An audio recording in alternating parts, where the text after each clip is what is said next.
예수님 당시 베다니 촌에 주님으로부터 많은 사랑을 받는 한 가족이 있습니다. 마르다, 마리아, 그리고 그들의 오라버니인 나사로. 그런데 어느 날 나사로가 병이 들었습니다.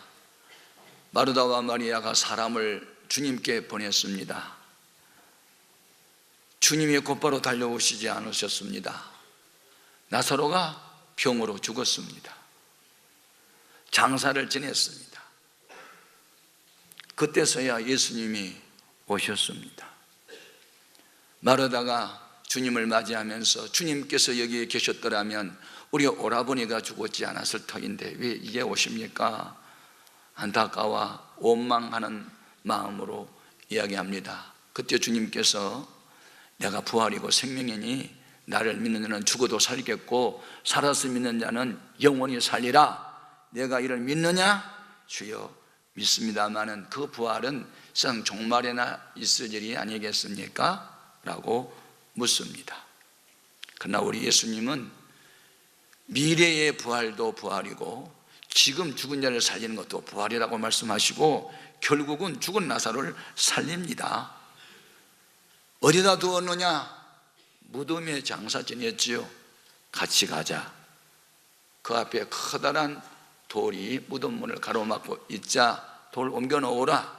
옮겨 놓았더니 주님께서 하늘을 우러러 감사기도를 하시고 무덤에 누워있는 시체된 나사로를 해서 나사로야 나오라고 명령을 내리자 죽었던 나사로가 살아났습니다. 이 일로 인하여 전에 예수를 박해했던 불신자들도 예수를 믿는 이런 전화위복의 기회가 됐습니다. 요한복음 12장 11절을 함께 보겠습니다. 나사로 때문에 많은 유대인이 가서 예수를 믿음이로라. 여러분, 주님으로부터 사랑받은 사람이라도 병들 수 있고 죽을 수 있습니다. 그러나 하나님을 정말로 사랑하고 그 뜻대로 부르심을 입은 사람들은 모든 일들이 합력해서 선이 되는 줄 믿습니다. 예수님은 금요일 날 오후 3시에 십자가에 못 박혀 돌아가셨습니다. 금, 토, 그리고 주일날 3일째 되는 이런 새벽에 부활하셨습니다. 부활하신 그 예수님은 영원히 믿는 자 속에 함께 하십니다. 우리는 예수님의 부활 생명을 누리기 위해서 어떻게 해야 될까요? 3가지를 말씀을 드릴게요. 이 부활 생명은 죽음을 이기는 생명이고 영원한 생명이고 승리의 삶을 의미하는데, 이와 같은 예수님의 부활 생명을 우리가 누리기 위해서는 첫째는 죽어서 다시 살아야 합니다. 아멘. 부활이라는 말은 일단 죽음을 전제하는 것이죠. 죽었기 때문에 다시 살아난 것이죠. 살아있는 사람을 다시 살리는 거 아니잖아요. 죽어서 다시 산다는 말이 무슨 말이죠? 예수님이 십자가에서 완전히 죽었는데 부활하셨다 하는 의미와 함께 죄에 대하여는 죽고 의에 대하여 사는 것을 우리가 영적으로 다시 살다, 부활을 의미할 수 있습니다. 우리 예수님께서는 아버지의 명령 따라 십자가에 못 박혀 죽었습니다. 예수님은 죄가 없기 때문에 자신을 위해서는 죽어야 할 이유가 전혀 없습니다. 아담 이후에 모든 인류가 지은 죄의 값을 대신 치르기 위해서 죽으셨으니 남의 잘못 때문에 내가 당하는 고난을 순환이라고 합니다. 순환. 예수님은 순환을 받아 죽으셨어요. 이것은 아버지가 원하는 뜻을 이루기 위해서 죽기까지 복종을 한 겁니다. 이 십자가 전제가 있지 않은 한 부활의 영광은 없는 것이죠. 예수님의 부활 생명을 누리기 원하십니까? 하나님이 우리 각자에게 지나는 십자가를 질 때, 그 십자가에서 죄성에 내가 죽을 때 예수의 부활 생명이 우리 함께한 줄로 믿습니다. 그게 바로 예수님을 닮은 크리스찬의 모습이죠. 빌립보서 2장 6절 이하 말씀을 같이 읽어봅니다.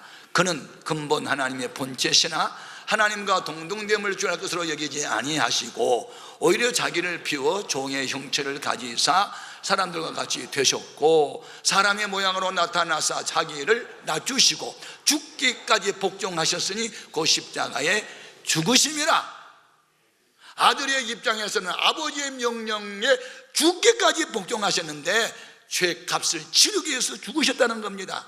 그러자 성부 하나님 아버지가 죽은 아들을 살리셨습니다. 고린도전서 6장 14절 같이요, 하나님이 주를 다시 살리셨고 또한 그의 권능으로 우리를 다시 살리시리라.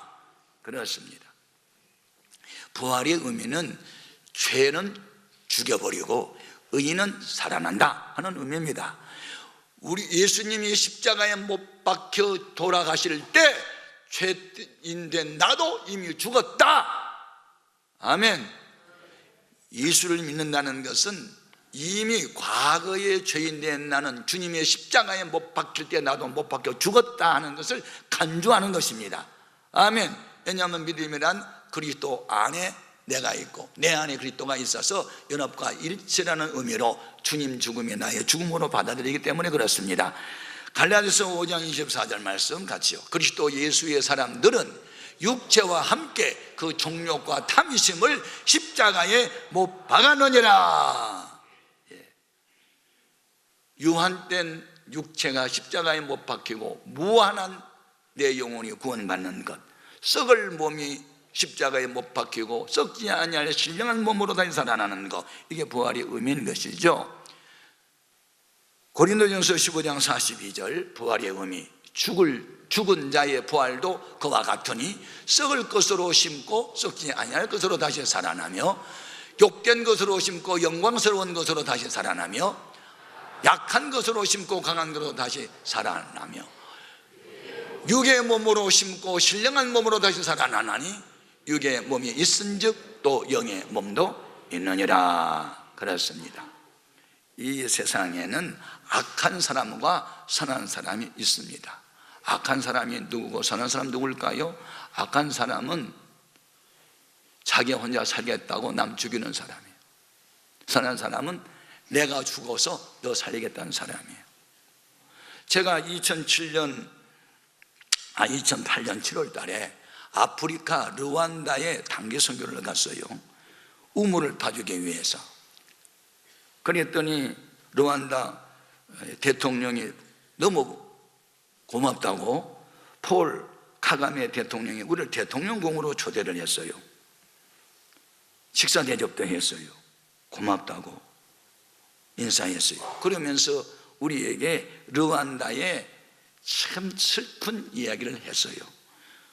우리 르완다는 1994년 4월부터 8월까지 4개월 동안에 전체 국민의 84%를 차지하는 후투족, 다수족이 14%의 투치족 80만 명을 학살했습니다. 하고 그때 학살당한 유골들이 쌓여있는 역사 기념 박물관으로 인도했습니다. 수많은 해골들을 쌓아놨어요. 그때 소수민족이었던 투치족이었던 폴 가가메는 살아남은 자들과 함께 산속으로 들어가서 게릴라전을 계속 펼쳤어요. 그리고 결국 다수족인 후투족을 항복시키고 이분이 정권을 잡아요. 자, 정권을 잡았으면 원수인 후투족을 다 없애버릴 수 있는데 그는 그렇게 하지 않았어요. 그 후투족들이 우리가 잘못했다가 용서를 빌자 용서하고 그동안에 감옥에 가둬놓은 13만 명의 죄수를 풀어줘요. 그리고 2003년도 헌법을 개정하면서 종족 간의 화합과 통합을 국가 이념으로 명시하게 하고, 그리고 자원도 없고 산업 기반도 없는 빈곤한 르완다의 경제 부흥을 위해서 IT 산업을 육성하기로 결정을 해요. 그리고 2007년부터 해외 IT 기업을 유치시켜요. 그때 우리 한국에 KT가 들어가고, 제가 키칼리라고 하는 수도에 갔더니 삼성 애니콜이 얼마나 간판이 컸는지 아주 기분이 좋았어요. 그때부터 지금까지 아프리카에서 연 경제성장 8%를 계속 유지한 나라가 르완다예요. 한 지도자가 원수를 갚지 않고 원수를 가슴에 품고 용서하고 깨하고 같이 갔을 때 오늘날 르완다는 아프리카의 하나의 르네상스 중심지로 변모하고 있어요. 여러분, 용서할 수 없는 죄를 용서하는 마음, 주님의 마음. 남 살리기 위해서 내가 희생하겠다는 마음, 예수님의 마음. 주님의 십자가 의미가 어디 있어요? 인간이 지은 죄 때문에 하나님과 원수지간이 된 인간, 이웃과 원수지간 된 인간 사회, 이걸 통합하고 하나로 화목을 이루기 위해서 졌던 것이 주님의 십자가였어요.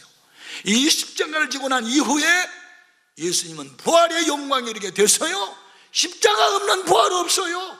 희생 없는 영광 없어요.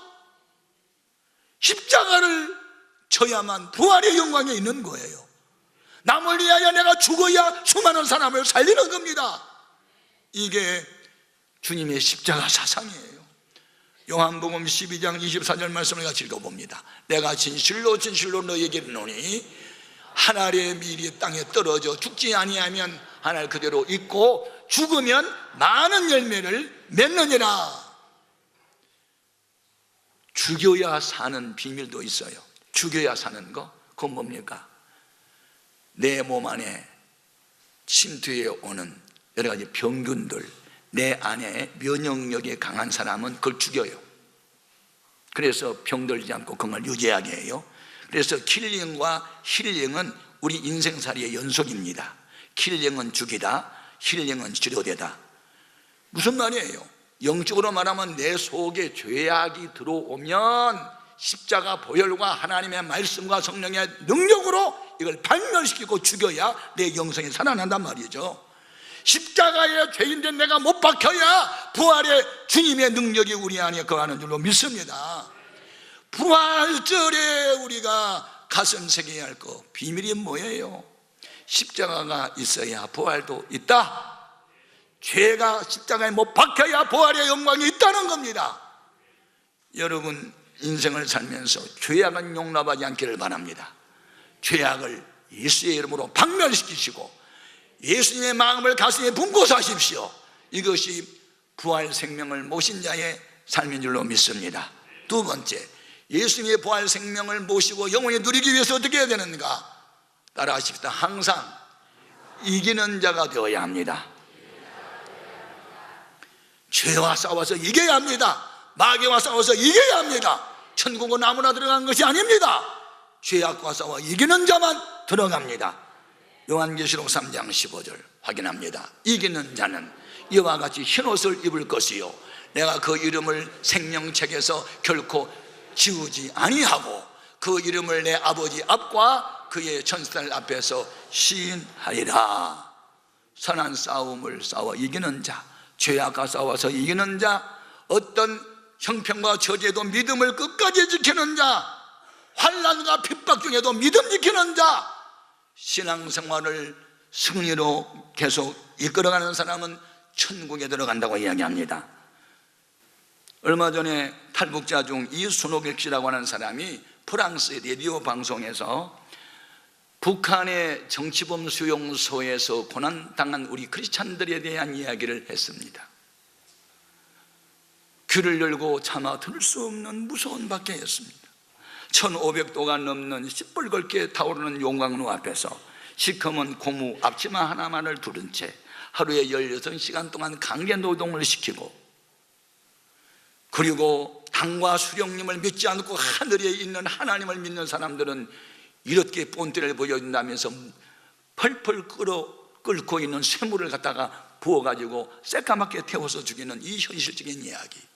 그러면서도 찬양을 부르며 믿음을 지킨 북한의 지하교회 성도들이 있다는 이야기를 들었습니다.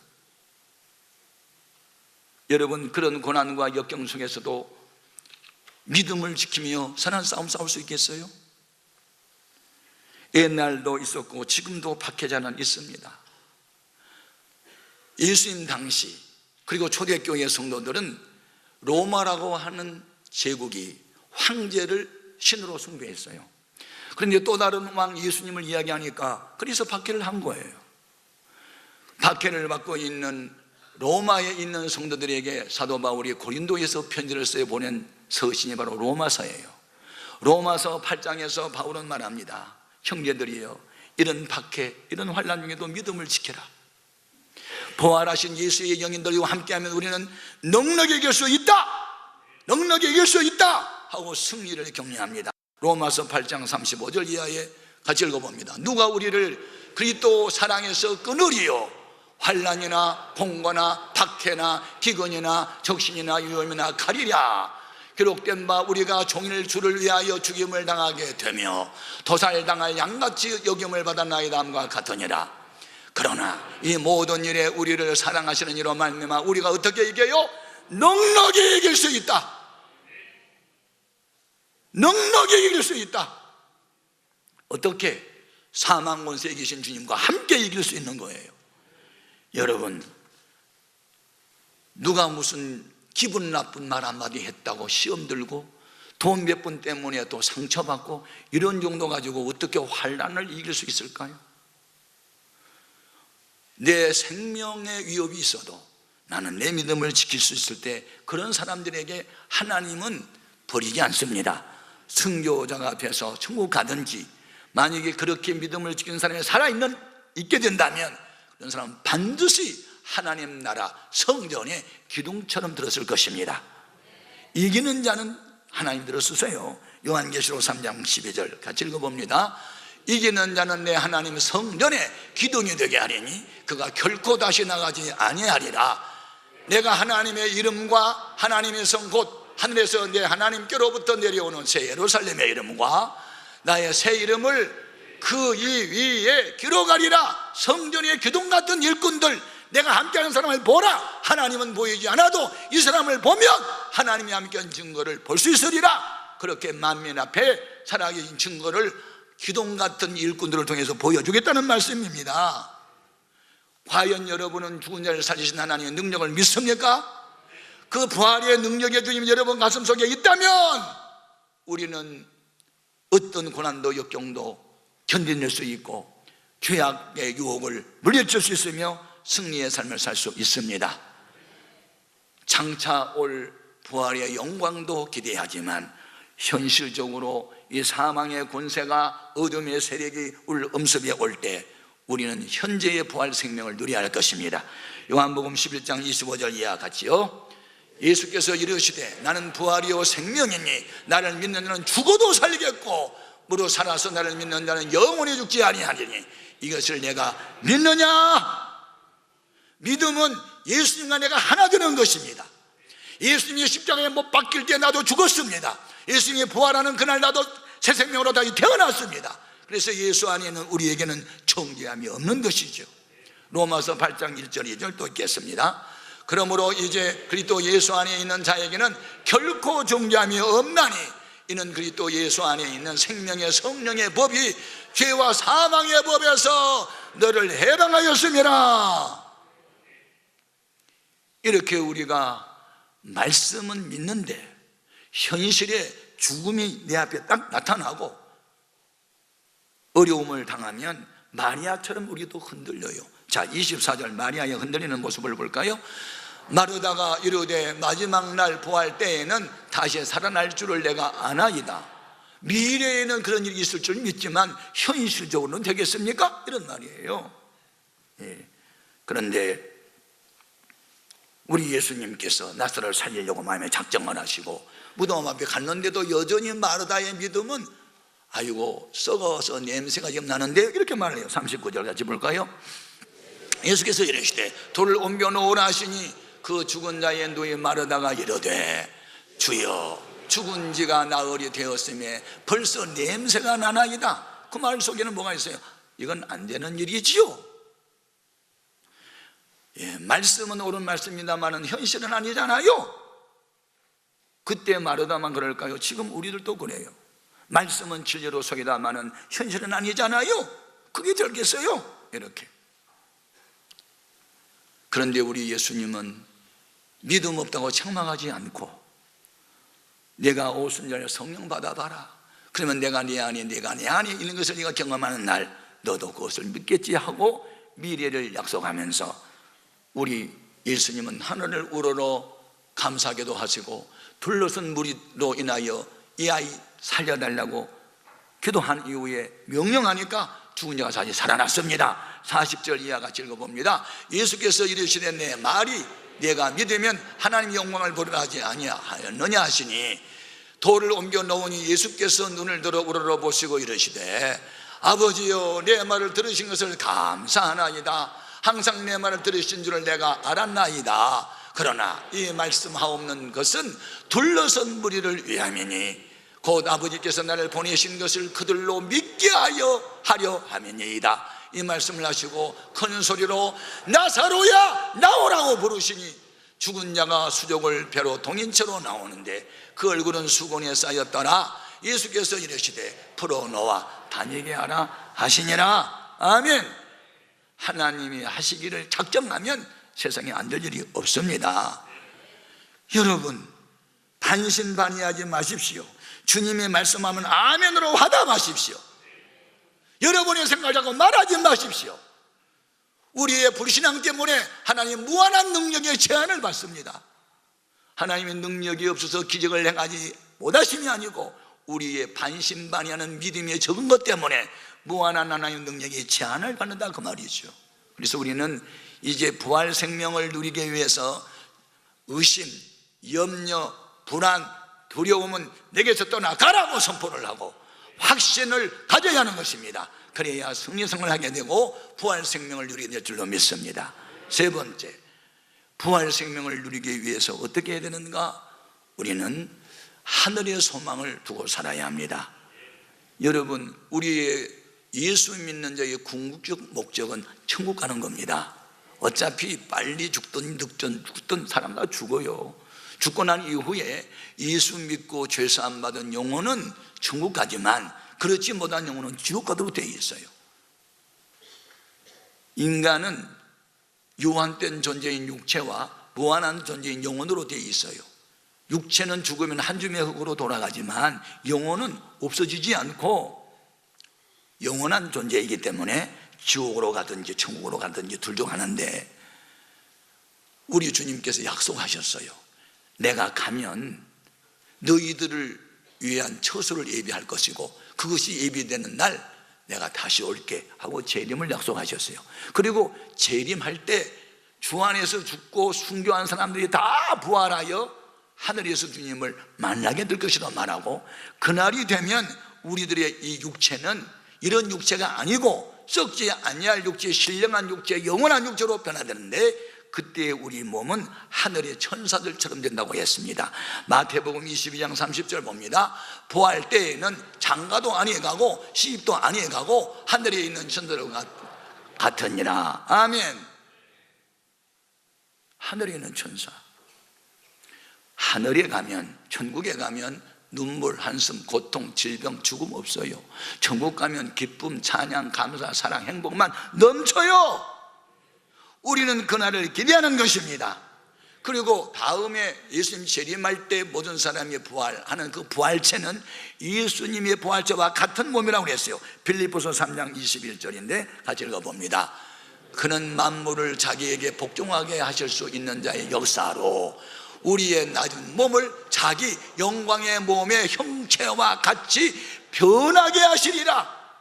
아멘. 예수님이 부활했던 몸과 같은 몸으로 우리를 호련히 변화시킬 것이다. 그것이 우리 종말론증 중에서 천국을 사모하는 마지막 단계입니다. 여러분, 우리는 하늘나라의 소망이 있기 때문에 고진감래할 수 있어요. 괴로움이 끝나면 즐거움이 온다. 이 고진감래는 사사성어가 있잖아요. 여러분, 어떤 사람들이 인내할 수 있어요? 희망이 보일 때 인내할 수 있어요. 고난의 언덕을 뛰어넘을 수 있어요. 희망이. 우리의 희망이 뭐예요? 하늘나라예요. 주님의 재림이에요. 영광의 날이 반드시 오게 되어 있어요. 아멘. 만약 이 부활의 소망이 없다면 어떻게 살까? 고린도 교인들 가운데는 예수 믿고 교회를 다니지만 하늘나라에 대한 소망이 없었기 때문에 썩을 육체만을 위해서 먹자 마시자 즐기자 쾌락주의로 나간 사람이 있었어요. 고린도전서 15장 32절 같이요. 내가 사람의 방법으로 에베소에서 맹수와 더불어 싸웠다면 내게 무슨 유익이 있으리요? 죽은 자가 다시 살아나지 못한다면 내일 죽을 터이니 먹고 마시자 하리라. 속지 말라. 악한 동무들은 선한 행실을 더럽히나니 깨어 의를 행하고 죄를 짓지 말라. 하나님은 알지 못하는 자가 있기로 내가 너희를 부끄럽게 하기 위하여 말하노라. 고린도 교인들 성도들 가운데는 하늘나라에 대한 소망이 없었어요. 그냥 이 땅에서 먹고 마시고 즐기고 춤추고 노래하자, 쾌락교로 가는 사람이 있었단 말이죠. 교회를 다닌다고 다 구원받는 게 아니에요. 예수를 믿어야 구원받고, 회개하고 복음을 믿어야 구원받고, 성령으로 거듭나야 구원받고. 아멘입니까? 이제 우리의 소망은 하늘나라에 두고 살아야 돼요. 인생 나그네예요. 나그네. 언제 갈지 아무도 몰라요. 나이가 어리니까 오래 살 것이라고 계산은 우리 계산이고, 나이 어려도 주님이 오라면 가야 돼요. 여러분, 어차피 나그네요. 나그네는 돌아가야 할 곳이 있어요. 천국의 소망 두고 살아야 죄 짓지 않고 바르게 살고 하나님의 부활 생명을 누리고 살되, 살아있는 날 동안 숨질 때까지 주 안에 행복자로 살 수 있어요. 어디에 있든지 기뻐요. 어디에 있든지 감사해요. 언제나 생기가 넘쳐요. 이게 부활 생명을 누리는 자의 특징이에요. 여러분, 우리는 이 부활절에 예수의 부활 생명으로 충만해지기를 바랍니다. 같이 기도하겠습니다.